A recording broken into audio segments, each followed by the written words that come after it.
There was no discount for me today, sadly. I guess maybe a manager was in or something, so the girls were on their best behaviour. But they were playing the Crash Test Dummies, which I've not heard in a very, very long time. The catchy little number, you may remember it. It goes...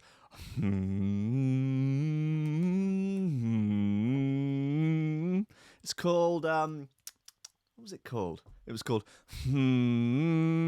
Yeah, great record, man. Great record. I haven't heard that in a little while. I ain't heard that in time, bruv. I ain't heard that since day.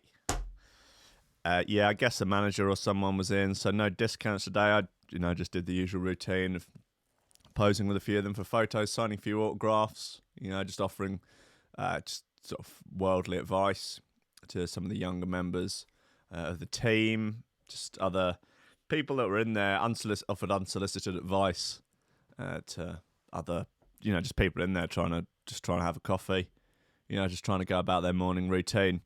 We'll just go up to their tables, offer unsolicited advice on their appearance, on their lifestyle choices, on their mix downs, on really any aspect of their life that I can think of.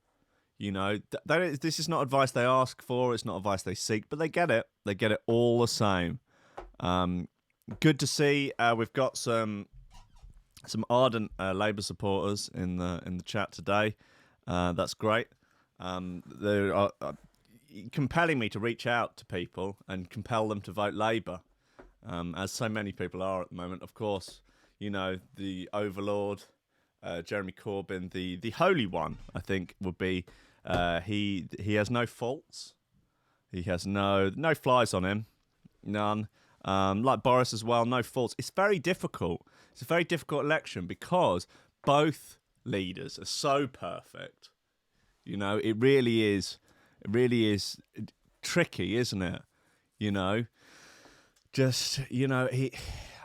Personally, I can't think of a single criticism of either of them. They both are just shining examples of trustworthiness, of, honour. Look, people are pointing it out in the chat. JC. Who else was called JC? Jesus Christ. Yeah? Boris Johnson, BJ. What do people love? Blowjobs. It's... you're picking between a blowjob and the Son of God. God. What a decision to have to make. Unbelievable. Toss a coin. Toss a coin. We're in for a fucking incredible ride either way. What one of the most sensational points in UK politics is that you're just like, wow. Which road to glory do we want to take? All roads lead to glory and prosperity and just an incredible rich utopia. But which one to take? Can't I vote for them all? Please, even Aphex Twin Swinson. Can't we vote for her as well? Yeah, that's it, Stin. Make the fucking grandkids pay for it. Who cares? Whatever, they'll all be dead from climate change anyway. Who gives a flying fuck? Guys, listen, yeah? What day is it today? I've no concept of the day of the week at the moment. That's all fucking out of whack. Me and Rhodesy in here last night, probably fine radio. It's chaos in it. It's boozing in here, swearing, taking the Lord's name in vain, using cuss words, using four-letter words. The mic stand is at a crooked angle. The camera stand is all out of whack. I don't know how that... it kind of looks slightly pissed. You sort that light out. Guys, it's a state in here. It's a mess. I should try and make it more like the shining example of UK politics. That's what I should do. Just make it the glorious utopia that is Westminster. Guys, look, it's a wonderful world out there. Just try and ignore the bollocks. What have we got? We've got a radio show to do. Fucking let's get it going. Welcome to Coffee and Memes. Steady job and a couple extra potatoes. That's all I want. You're getting on. You're pushing 30, Slugger. It's time to think about getting some ambition. Oh, I always figured I'd live a little bit longer without it. Don't forget, kid, that what you're trying to do here is to be bright and chipper and entertaining and intelligent and sort of glitzy, and that's funny, and it's kind of cool, and it's interesting, and it's edgy, and all of that. It puts that facade of momentary charisma on you, and if you don't play that out, you actually fail.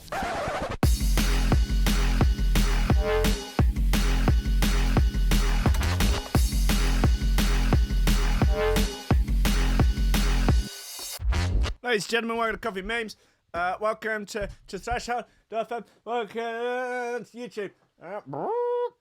It's a little Dumbo impression for you there. Just get the fucking party started, baby boys, baby girls. What the fuck is in the news? Freaking slow news week, guys. It's not getting any better. Woman builds a pub in the back garden to stop her husband going to the local. It's clearly a sad story of alcoholism, but one with some sort of comic. Oh, it's called the Doghouse Inn. Nice. She looks very Karen-y, so that's got to be a boon, hasn't it? That's a boon for anyone. Is that the correct turn of phrase? It is now, guys. There she is. She wants to see the manager. She is the manager. She's living a very confused life. That's a nice little boozer. It's rare that Hayley listens, but bye. If you're listening, this is what we need to do in the garden for the summer. We need to maybe I'll put my dreams of having a gym in the back garden aside, as I feel like a pub is probably more beneficial to both of our lives. You know, why work out when you can drink? You know, it makes a lot of sense. Woman recycles crisp packets by ironing them to create sleeping bags for homeless people. Right, that's a nice thought, yeah. I appreciate that that's a nice thought. But can you imagine being a homeless person? Like, they got enough problems, yeah?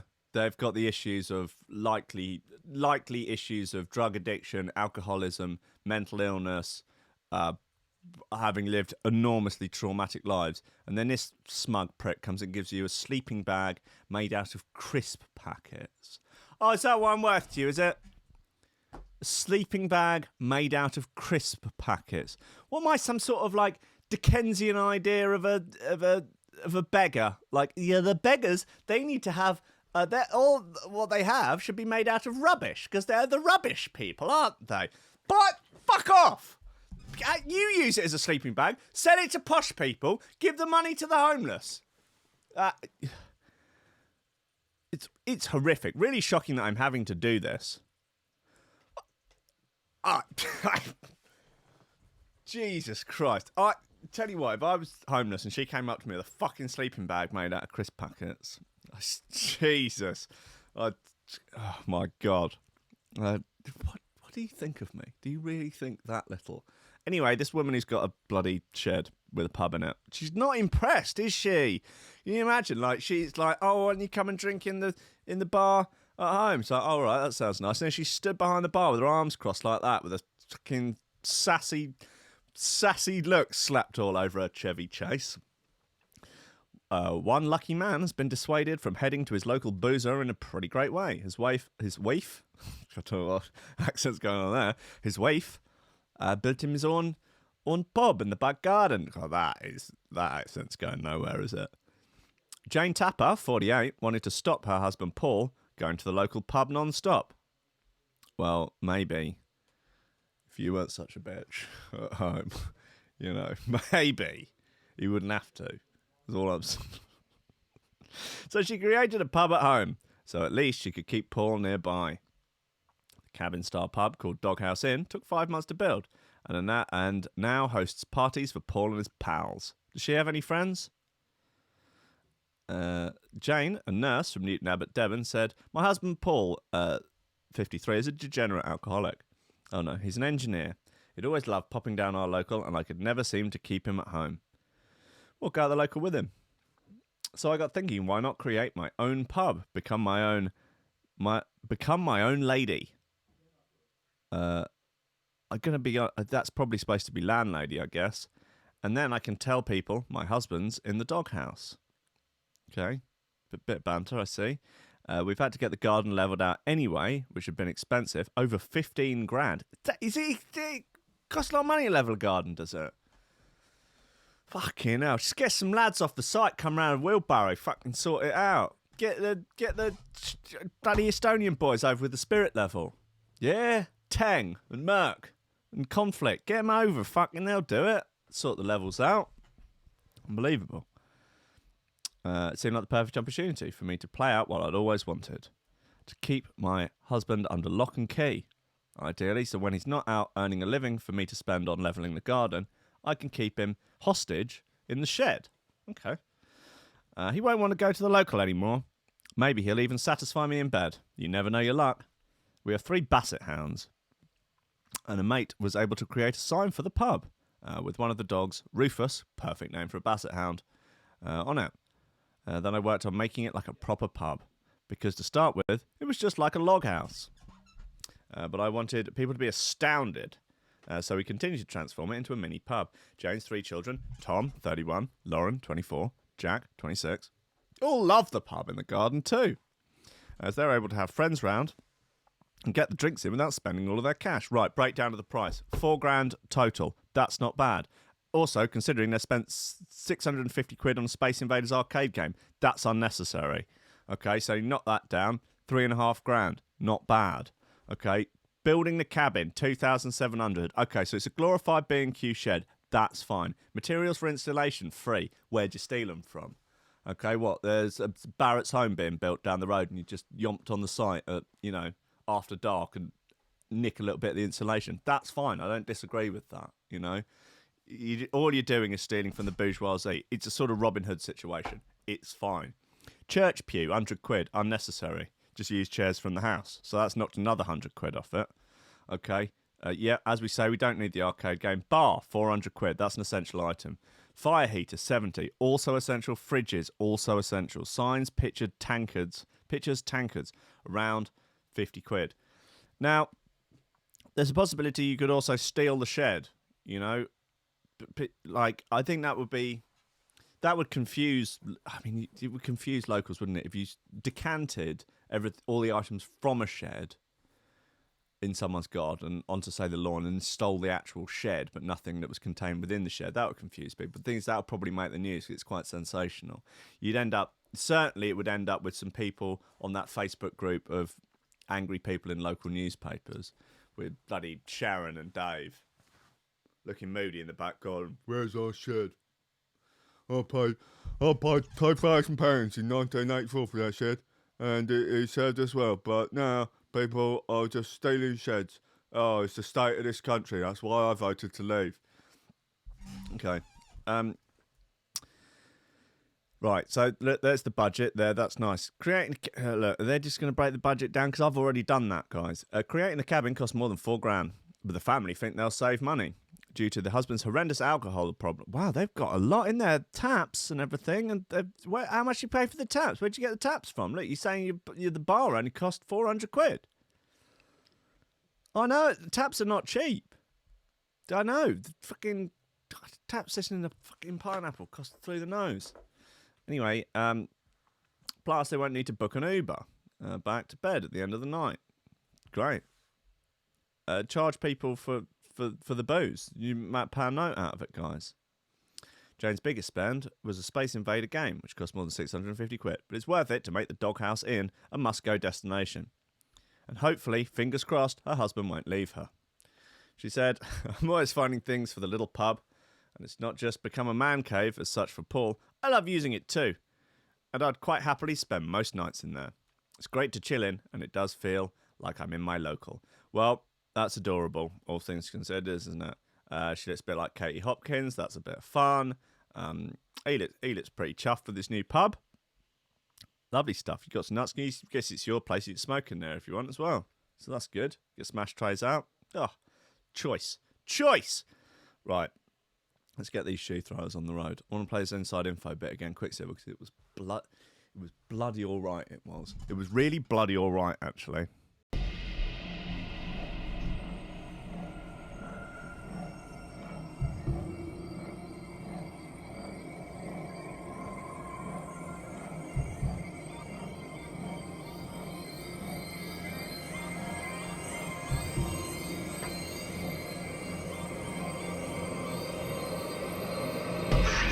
shadow a distant sound.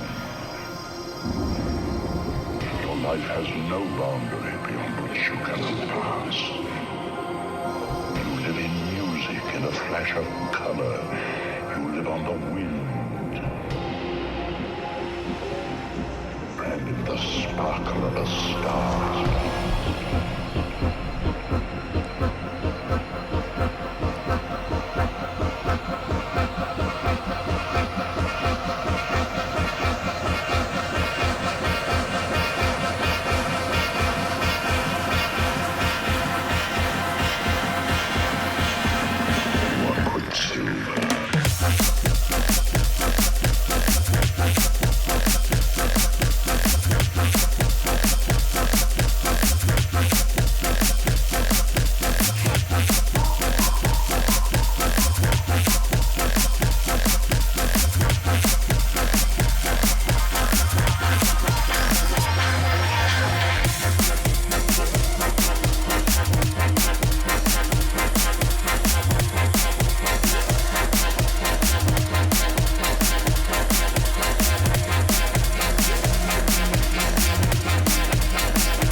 Far-right member of the group, Bert, wants the Labour supporters in the chat to be banned. Sad. Very sad. Color. You live on the wind. Very sad. And in the sparkle of a star.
Oh, don't be the end. I really like that. More of it. Another 2 minutes would be nice. Can't we go back to our oldie worldy drum and bass track length? Nice 6.5 minutes. Ooh, that'd be nice. Not in UKF though, no chance. Well, 4.5 minutes. That's not bad. You know, that's not bad, guys. It's not bad. Look at these. No. Anyway, guys, look. Man decides best way to propose to his girlfriend is to set up an armed robbery. It seems perfectly reasonable. Engagements often elicit tears, usually though they're tears of joy and not fear. For this bride-to-be, she got a bit of both, as her partner decided on potentially the most insane and terrifying proposal we've seen yet. And we've seen a lot. Have you, Jessica Lindsay? How many proposals have you seen? Name 3. The scene begins with the pair off to buy a few grocery items at a local convenience store. While they're at the checkout, an armed robber storms in, pushing the couple to the back of the store and appearing erratic. The robber is questioning what his next move might be, holding what appears to be a gun to the pair, and Jesus Christ, and asking them questions about whether they have kids. The poor woman is terrified, as the man says they have 3 kids. The oldest is 14 and the youngest just 2. They aren't married yet, much to the bemusement to the robber. As she cries, hoping her little ones will see their mum again, she hears her boyfriend get down on one knee to propose. You can possibly imagine that at this point, she's somewhat living, asking him, "Are you serious?" Although many of us would have told him where to go after that ordeal, he eventually does say yes. She eventually does say yes. All right, let's watch the video. It's 2.5 minutes long. All right, well, we'll have a little. A store is robbed. You won't believe what happens next.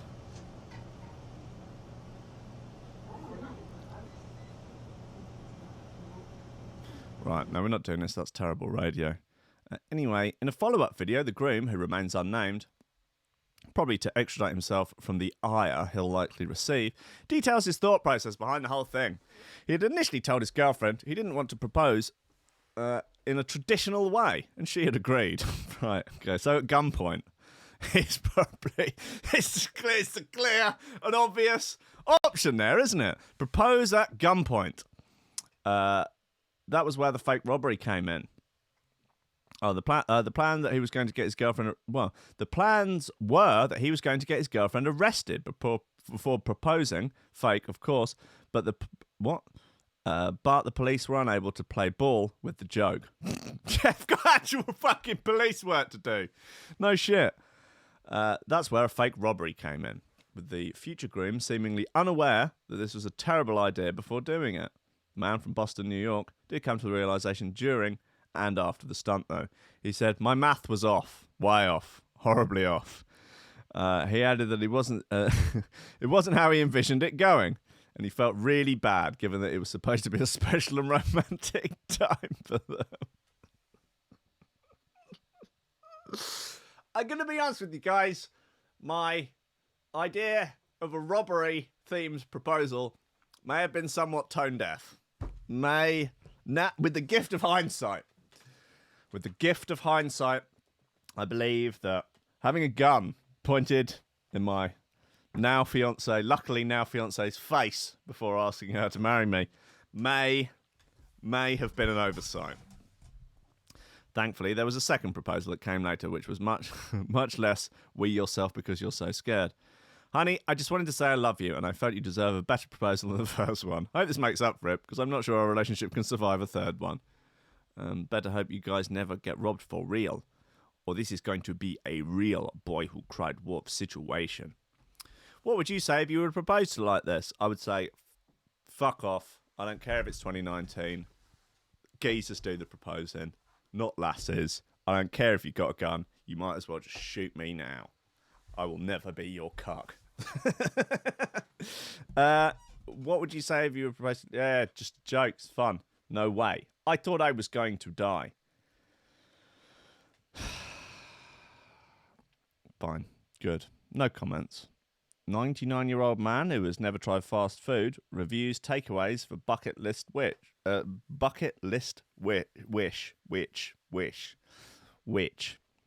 So he's what, a YouTuber now? Fucking look at the state of these clowns. Well, they're old. Wow. Okay, what's going on then? I hope this is... Oh my God, go away. Get to the point a little bit quicker. Oh, he old. He an old boy. He's trying a pizza. What's that, Domino's?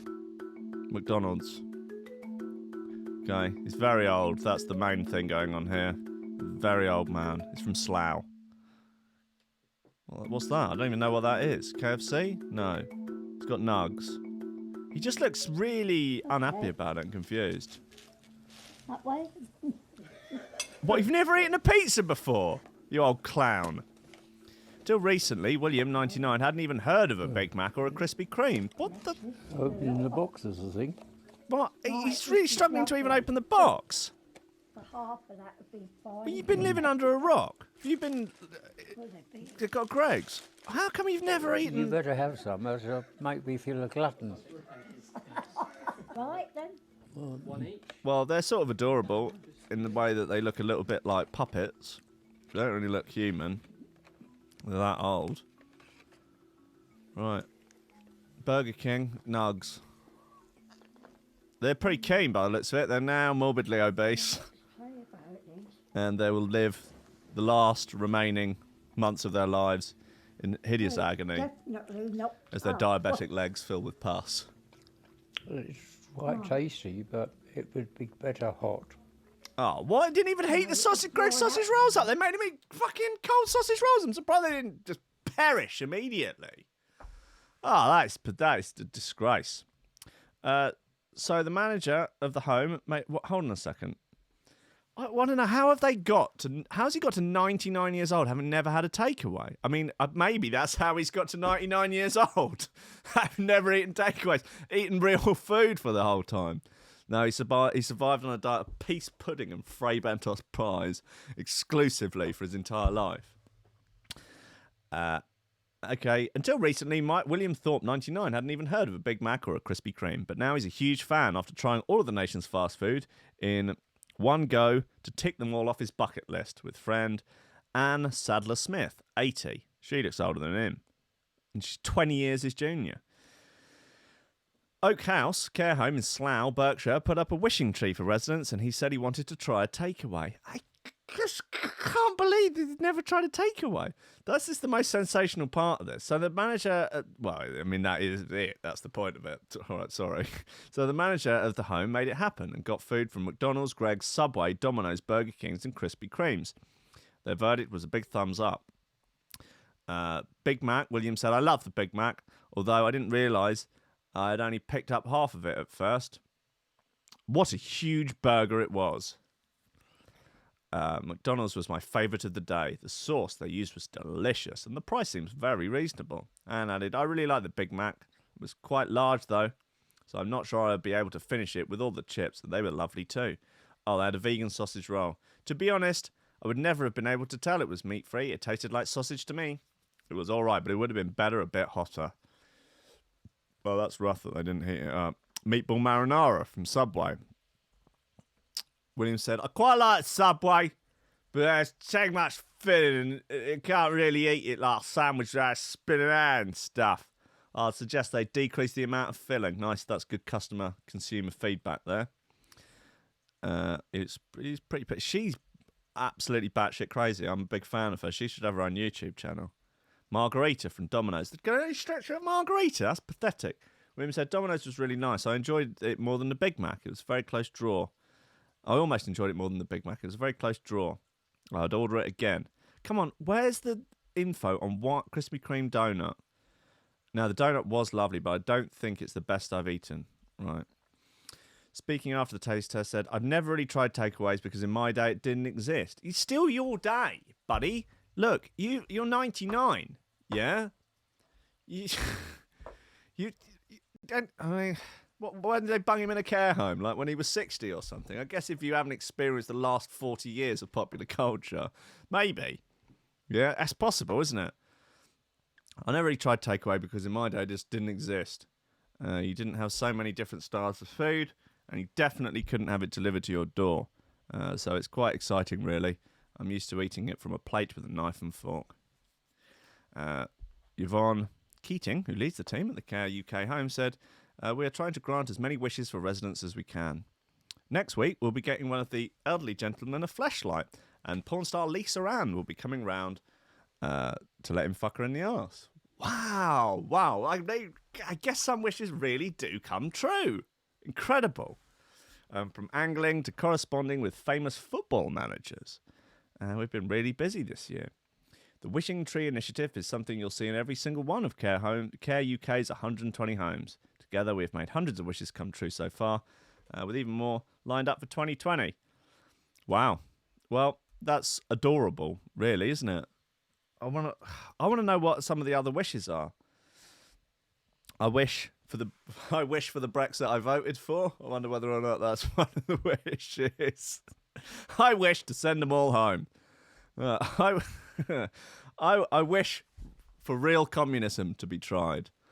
I wish I wish for shoe throwers to be legally mandated as a genre. Come on, guys. Let's get this show on the road. Okay, what have we got? Talking of shoe throwers, what else have we got? We had that posse bit. That was nice. There's a new chasing status bit here, which will almost certainly get me pulled up to YouTube, so we'll give that one a miss. Mazdek and Gridlock. Gladiators. IHR Remix. Let's get involved.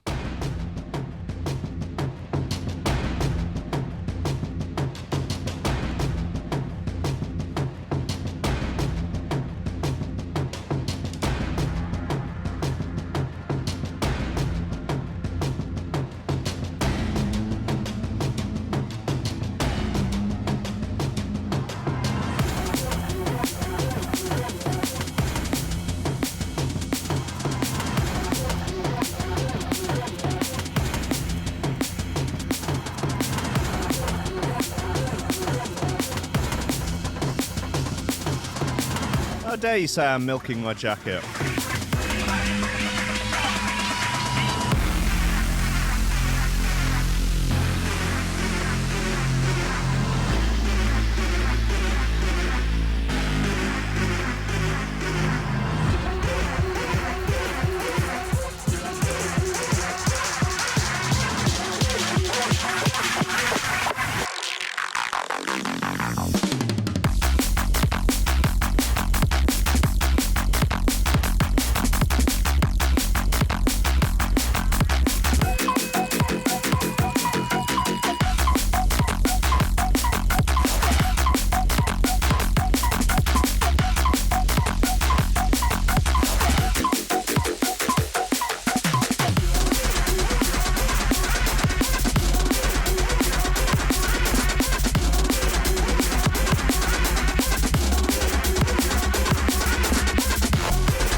This is great.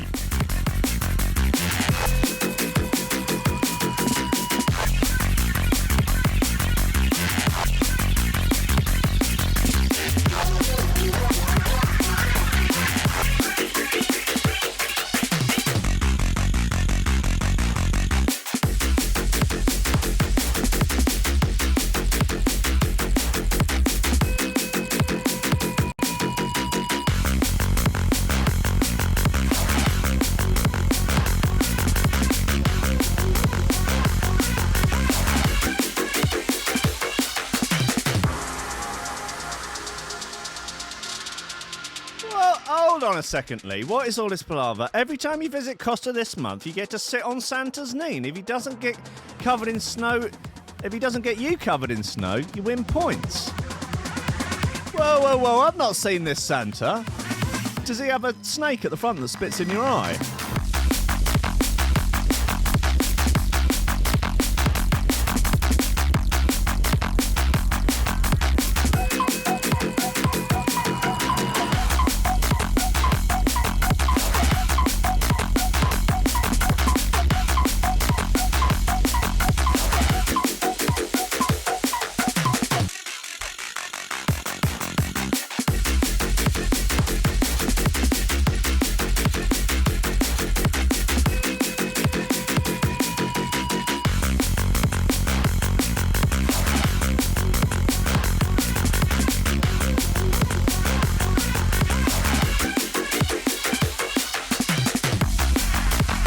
Man, this is great. I'm fucking all in on this.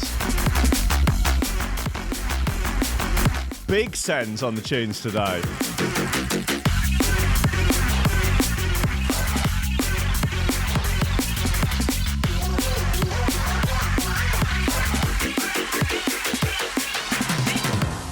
Yeah, Lee, if you don't get photos of Costa Santa emptying his sack for you and put them in the Discord, I don't believe it. It's Pixel STFU, quite honestly. I kind of want to play that again. Jesus, but look at this fucking album. Fuck me. This is Warpath by Mazdak remixed. So presumably this is the Mazdak album Warpath. Remixes by American IHR. I was about to say VIP then as an artist. everyone's favorite remixer, VIP.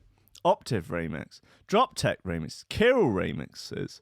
Fucking hell. Red Pill remixes, Current Value remixes. Fucking Nora. God. So who's who of Naughty Neuro, isn't it? Hello, mate. Oh, fucking hell, it's Naughty Neuro. What are you doing here? Oh, hello, I am Naughty Neuro. What kind of accent would he have? Probably some sort of Eastern European or Russian accent. It's me, the Naughty Neuro. Oh, fuck knows what's going on. Forget about it. Just forget it. Forget it. Just forget about it all. Just take a little time to look outside and see the birds are singing in the sky. The sun is shining and everything is fine. Guys, what else do we have here? Fanny Scorcher. Fanny Scorcher wins Turnip Prize for her Bushfire Down Under knickers. This is, of course, an alternative to the Turner Prize, mocking the award for Turner Prize is modern art, really, isn't it? Yeah, Emmons won it a few times for being a slag. I think that's an apt. Is that an apt review of Tracy Emmons' art? I don't know. A pair of underpants with a burnt hole in them has won top honours at this year's Turnip Prize. Spief Award. What did you fuck off? I swear to God, unbelievable. A pair of underpants. A spoof award goes to someone who has created something that they perceive to be crap art using the least amount of effort possible. Nice. This is my kind of art. The gong went to Bushfire Down Under by an artist called Fanny Scorcher. The winner, who described himself as a hairdresser, said, "My inspiration came from Tony Doherty, a woman in Port Macquarie, New South Wales, Australia, who during the recent bushfires rescued a koala. I'm signed with excitement and have always had a burning desire to win this prestigious award." This is nice. It's called A Complete Waste of Time, and it is a piece of A4 paper with a pot of the herb thyme spilt all over it. That's really nice. I like that. The leaves and the remains. Here is a plate with some leaves on it, and a few bones. I like it. The 69-year-old from Somerset dedicated the award to Mrs. Doherty and the Ellenborough Lewis, the koala, who later died from his... The koala was called Ellenborough Lewis. Okay. The koala who later died from his injuries. Organiser Trevor Prideaux said this year's award attracted more than 100 entries. This is an award I'd like to win. I'm delighted with the lack of effort taken to create this work. This year's event attracted a record total of 107 entries. It's fantastic that Fanny has won. He clearly has what it takes to be recognised as in modern art circles and will be remembered in art history for no time at all. Lettuce leaf or remain. Oh, lettuce leaf or remain. Created by Will Ted Gutfall. That's a nice one, actually. Poached eggs. Just an empty egg carton. I like it. I like it a lot. I believe that over the last 21 years, the artists entering the Turnip Prize have created by far better works than Alex Farquharson and the Tate Britain Gallery could ever wish to exhibit. The Turnip Prize pokes fun at modern art's most important award, the Turner Prize. It began in 1999 as a response to Tracy Emin's Unmade Bed, which was an exhibit at the Tate Gallery that year. Winners of the competition, organised by a Somerset pub, receive an actual turnip attached to a wooden base. This is nice. Thomas Cooked is this final piece here, which is a Thomas the Tank Engine toy in a saucepan. It's lovely stuff. I'm a fan of that. I think that's more of this sort of thing, please. And a Rankin there has commented at the bottom saying some beautiful pieces there, all worthy of praise. What's going on in the world? Mum gives birth to rare conjoined twins with 3 arms and shared organs, 2 heads as well. Wow. That is pretty wild. What else do we have? Thruple. Oh, man. Is that in the dictionary yet? It'd be a sad day when it is. Thruple says people are jealous of their 3-way relationship. married couple and their girlfriend have opened up about that. Is this people that we've covered? No. Hey, these people are all attractive. That's not normal. Normally, they're all ugly as sin. And all your polyamorous types you are 9 times out of 10 hideously ugly because they're just taking it however they can get it. You know, and fair enough. Fair play to them. You know, is it better to be in an ugly throuple than not to have sex at all?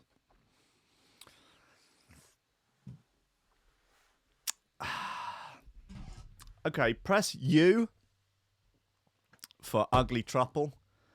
Press N for no sex at all. I think that's an interesting... I do think it's... That's an interesting quandary, you know. I mean, obviously I don't have to worry about this because I'm incredibly good looking. You know, I'm very successful. I used to make dubstep. You know, I have all these things going for me. So... it's very, very difficult to say.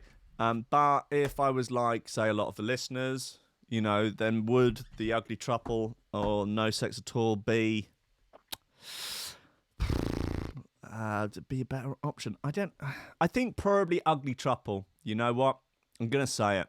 I think I'd rather be in an ugly throuple than an incel. Yeah. You can write I for incel if you want. Ugly throuple, incel, or cuck.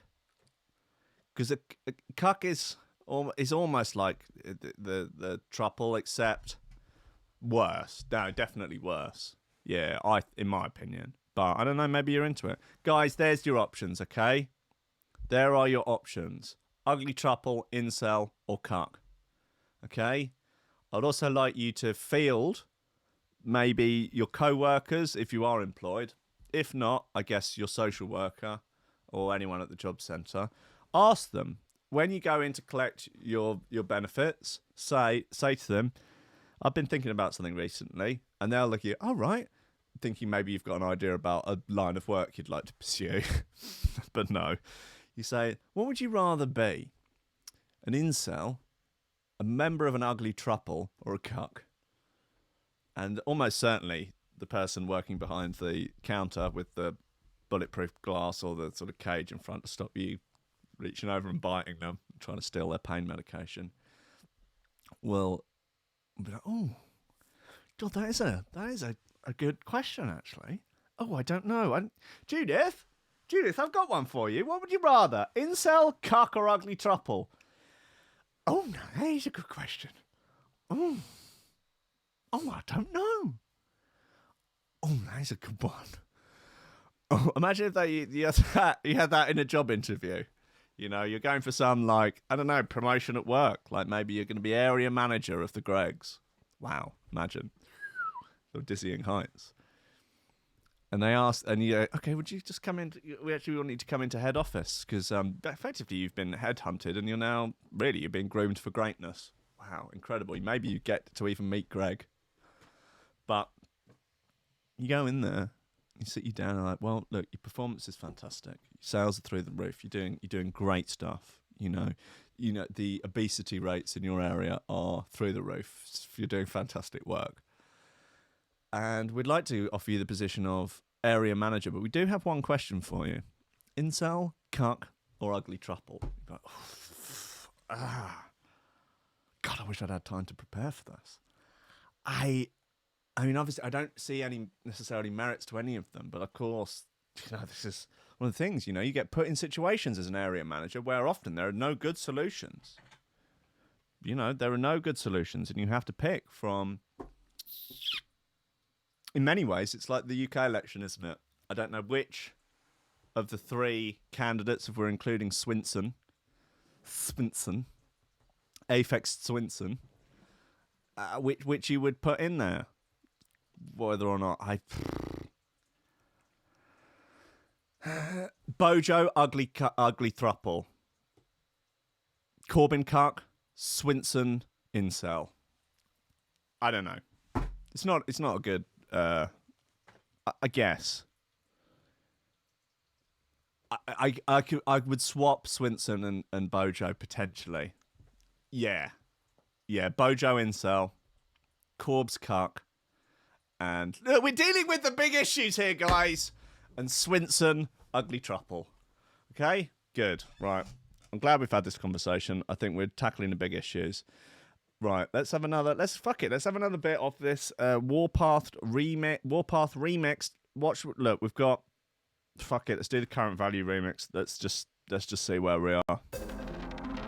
This is the current value remix of Timeless by Mazdek.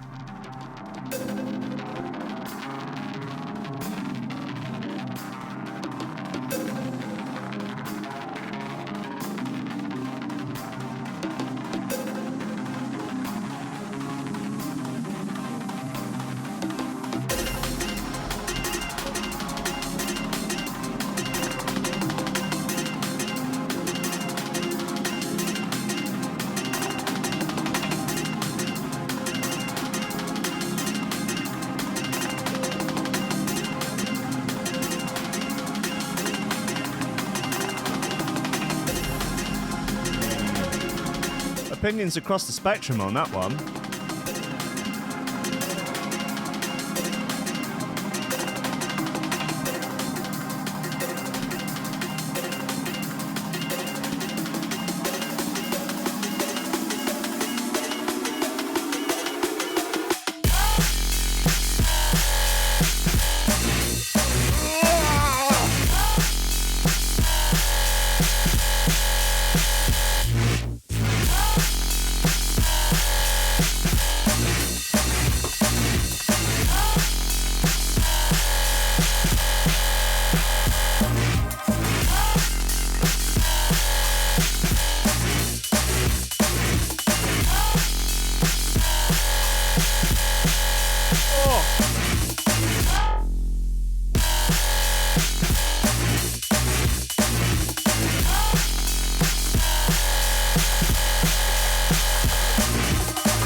Business today. Fucking hell. Wild. Could be worth at least dropping a text to the, the Rewind Association, the committee, the itty bitty Rewind Committee.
Lord of Sweet Mercy. Man, oh, God. Jeez, Lord of Mercy. Oh. Right, hold on.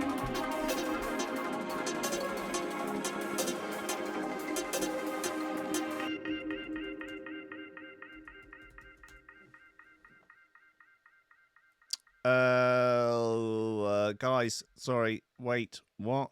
Hold on, stop it. No, I'm looking something up. Guys, just talk amongst yourself for a little bit. What was this? Oh God, thingy. Forget it. Forget it. No, I don't know. Where? Hey, just please, God. Wow. Okay. Anyway, no more about the trouble. Anyway, back on the subject of Gregs. If your name includes Greg, you could get free Gregs for a year. And potentially an obesity-related illness. Cool. Just Eat are calling on all Gregs, Gregorys, McGregors, anyone with the word Greg in their name. Maybe Kenny Ken back to back with Kenny Ken should change his name to Greg in their name. If you haven't already noticed the running theme, it's all for a good reason, because you could be in with a chance of bagging yourself a free Greg's, the bakery, delivered to your door every month for a year. Wow. Imagine getting Greg's delivered. You know, like, would that not be an opportunity to just sort of take a long, hard look at yourself in the mirror? I once got McDonald's delivered, nugs, like 50 or so nugs. I was very hungover, and it did stay with me, you know, for a bit. You know, just it did make me. I would say it was actually, in a way, quite transformative. You know, it gave me the jolt I needed to sort of take stock of some things in my life. You know, where I was headed, you know, where I wanted to be headed, and you know, when you've eaten your 40th nug in bed, you know, it's worth having a look at yourself. You know, it's worth, you know, you gotta look deep down inside yourself. You know, maybe go and rescue your father from down the well. What's he even doing in a well? How did he get down there? I thought they were supposed to close those things up. Who's getting water from a well these days? What's your father doing down there? Well, you better get down there and rescue him. Oh no, he's in the belly of a whale. Anyway, where are we? Greg's. Fuck off, Greg's. You know what? Fuck off. Toby Carvery delivered. That's not even a real Toby Carvery bag. That's a mock-up. Went to a wild Carvery the other day, just at random, on the way to the fucking pint. Anyway, you don't need the backstory. I went to a wild Carvery out in the middle of nowhere in, I don't know where it was, deepest, darkest East Sussex, near Heathfield. Forget about it. It was deranged. Like it was this big, huge pub hotel type situation out in the middle of nowhere. We'd pull into the car park after being drawn in by the £10 Carvery signs. Thought, how bad can it be?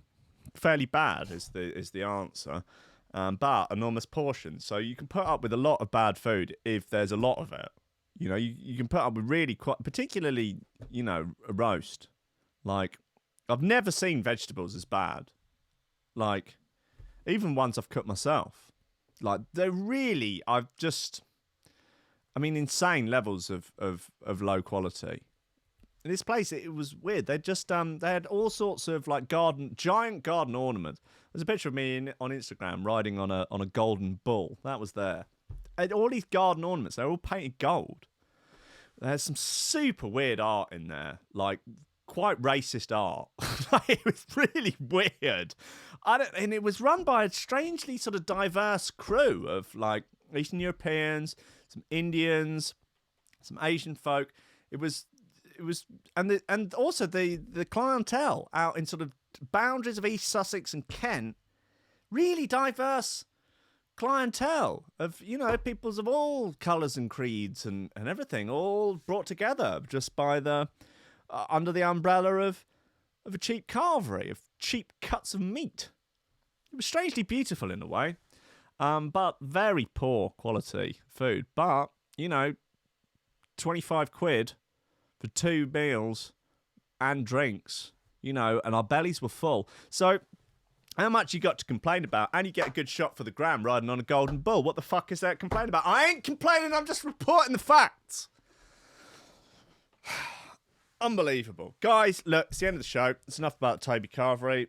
I mean, I would say that getting a Toby Carvery delivered is surely the only way to make it worse. I mean, it's hard, like, That's food that's been sat in a chafing dish for hours. It's cooked badly in the first place and sat in a chafing dish for hours. And then you're gonna put it in a bag, drive it across the city so you can eat it on your lap in bed. I've always, everyone when they're on a brutal come down on a Sunday, brainstorms the idea of a delivered roast. But I think the reality of it is that it would be nigh on impossible to do a good quality, unless the only way I can think of doing it, and I don't think it's sound from a business perspective because I don't think you'd be able to get enough, is that you have a van and you drive the van round and you serve it at the doorstep, because you got to put the gravy on at the end, you got to, otherwise, it's painful to think about, isn't it, transporting a roast? It's not going to work, but how much can you expect when you did 8 beans the night before and your mouth's a fucking war zone of bite marks and insanity anyway? You sort of want it mushy. You don't want crispy potatoes at that point. You bitten your gums to shreds.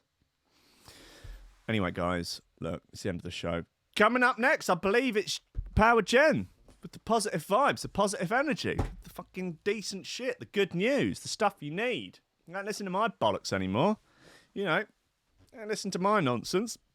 Listen to Jen. She'll give you a far different and unlikely more accurate representation of the world. Because apparently some people out there are nice to each other. Not for me to say, though. Guys, where are we? Thanks to everyone that's donating on the Patreon. You're all wonderful folk. You're keeping this crazy train on the tracks. And I'm eternally grateful. Thanks to Greg Cornford, Oliver Hooper, Tom Ryan, Reece Mosson, Squidgy Beats, Pauly Hutton, Ciarán R, Michael Kedzierski, Matty Tomkins, Dave Long, Joel Potter, Sam Howard, Tony J, Richard Patterson, Tom Camm, Stephen Harris, Matthieu Boulard, Jeroen Van Thunderbutt, Mike Pye, Lily Unsub, Richard Franks, Thomas Hall, Chode Ryder, John Finison, BDR Crew, Peter Blatchford, Dustin Grief, Gennady Lightfield, James Parry, Hendo Bartendo, Lady Squiffington, Linda Van Thunderbutt, Dan fucking Morris, Guy With No STD, Sam MC, Josh Williams, Rolf Humphrey, Shibby T, Coco Shiva, Dan Elton, Taran Wilmore, Mr. Poke, Double Grace, Sideline, Saturday, Superior, John Brace, Kris Breaks, The Build, Odin Bates, Lee Fuller, D, January Jemby, Flaxis, Matt Wright, Grant Sullivan, Tom Robinson, Dale Smash, Connor Smythe, Kevin Kaiser, Chris Shaw, Cosmic Waff, Meatloaf, Nick Brock, Sean Simpson, Robin Card, Hugh Danner, Sarah Hunt, The Hitchmas, Will A, Ben Virgo, Den Tweed, Lupe Salazar, Big Watch, My Hill, Marty, Danny, Carl Lewis, Gordon and Liz, Tom Skipper, unfortunately, it's George DC, Anthony Shark, Claudia Lushmere, Benish, Dren Roche, Timid, John Forsyth, Anderson, PSN, Godlike, MC Hammer, Daddy, Your Mum, Leonardo Gervais, Big 8, Chapter 13, Grant Shepherd, and Death Disco. Guys, please hang around for 2 hours of Power Gen. Tonight, brand new Gold Top. That's at 8 o'clock. Do not ignore. Put it in your diary. Put it in your Filofax. Write it on a post-it note. Stick it on your mum. Stick it on her forehead so that when you come in and you're eating your dinner, you think, oh yeah, fucking hell, Gold Top at 8. Nice one, mum. Kiss her on the cheek. Put her into bed. Job's a good one. Oh, man. Guys, I love you. I'll see you all in hell. I'll be back tomorrow morning at 10 a.m. for more of this insanity. God bless you all. See you later.